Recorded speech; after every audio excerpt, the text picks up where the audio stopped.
The old WNBA media gets blasted. The old WNBA guard gets blasted for refusing to give Caitlin Clark any credit for this influx of money. This money they just received, $1.4 million max contracts going up year over year, would not have happened without Caitlin Clark. They would have accepted the damn first CBA that was offered to them for $800 grand.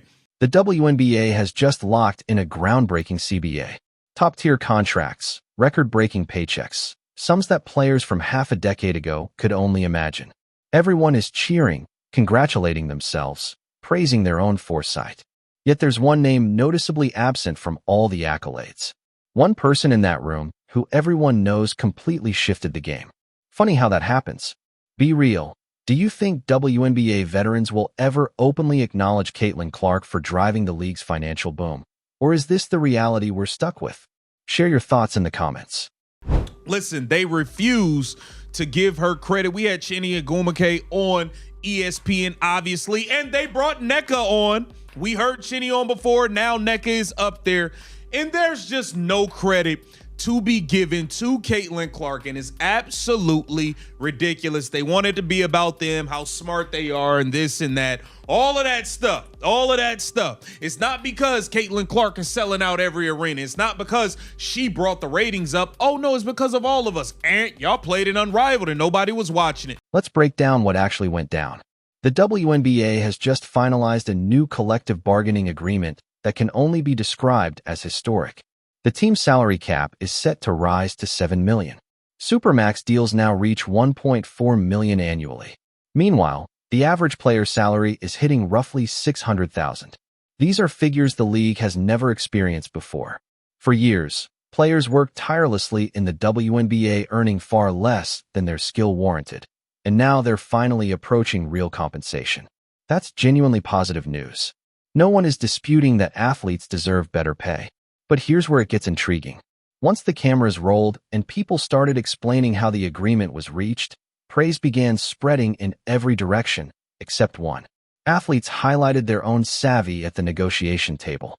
Analysts spoke at length about collective bargaining tactics.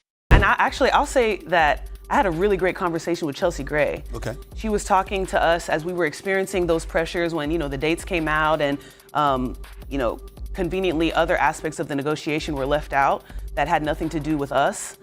She was telling not just me, but all the other players that, hey, they have more to lose than we do. And at the end of the day, if we're not on the court, there is no business. And I really took those words to heart. And it was just one of those moments where I was so grateful to be able to have one-on-one conversations and ultimately kind of look over time the relationships that I've been able to build with different players for us to be able to do something this big, but also do it together. And we should not underestimate the intellect of these women. NECA appeared on ESPN, discussing one-on-one talks, personal relationships, and the sharp minds of these players.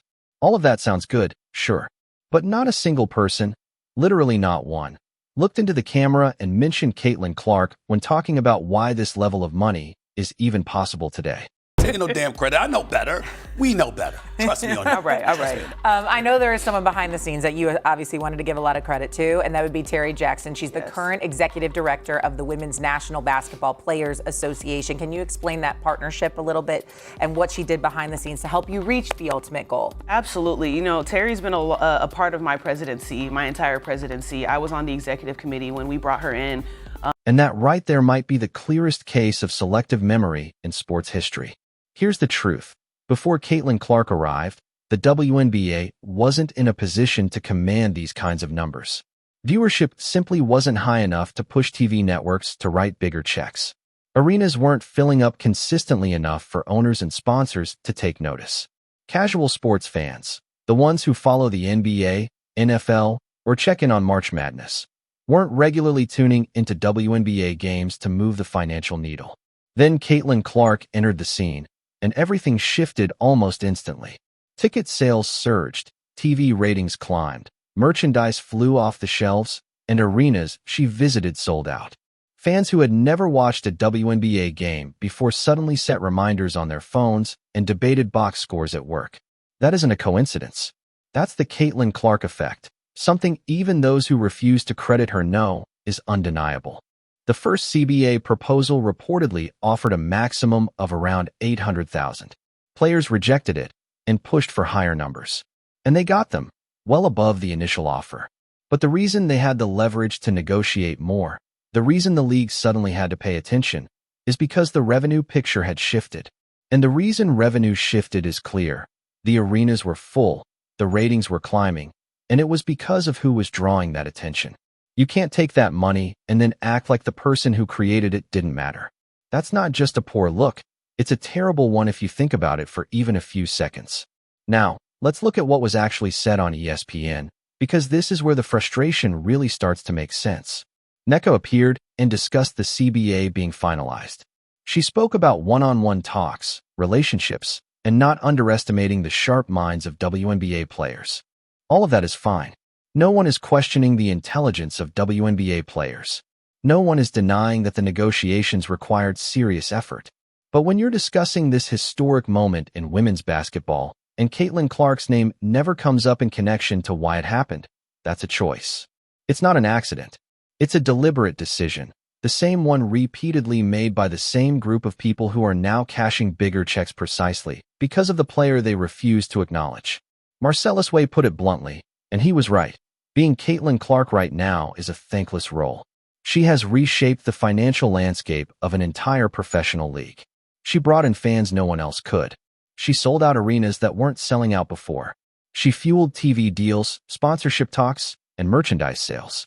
A large number of veterans and media voices in the league have stayed completely silent when it comes to acknowledging Caitlin Clark's role. And that's what makes it so hard to accept. This isn't some distant event being debated years later. This unfolded in real time. Everyone saw the viewership rise. Everyone saw arenas sell out. Everyone saw the ratings climb.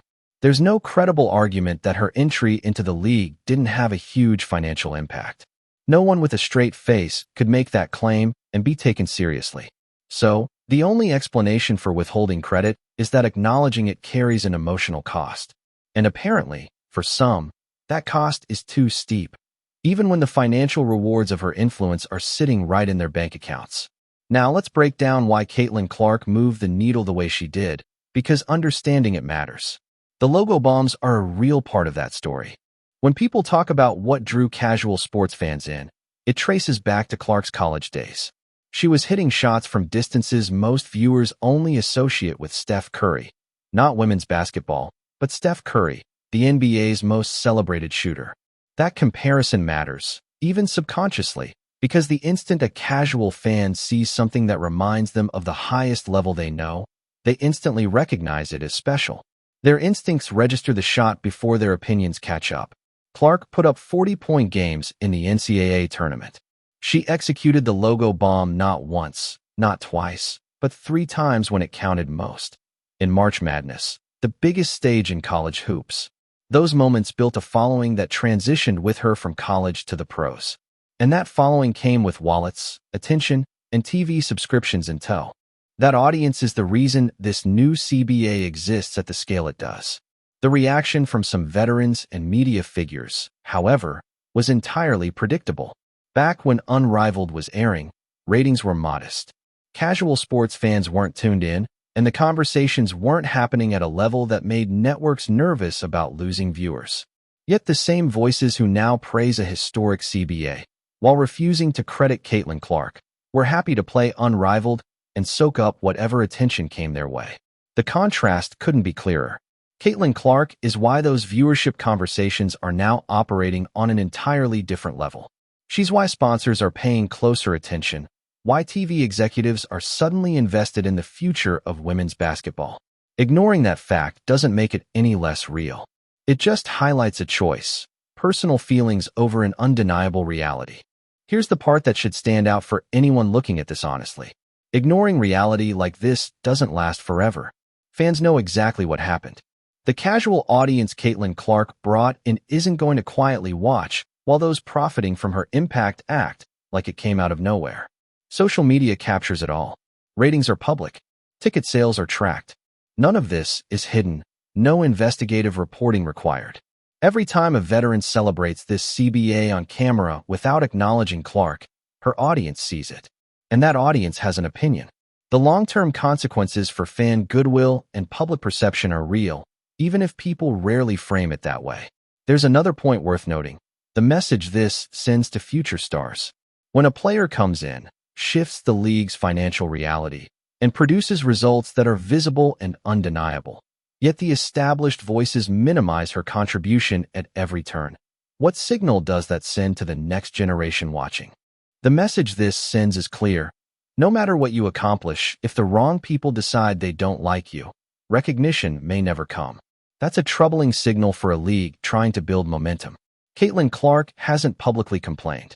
She stays focused on basketball, lets her performance do the talking, and the results speak volumes.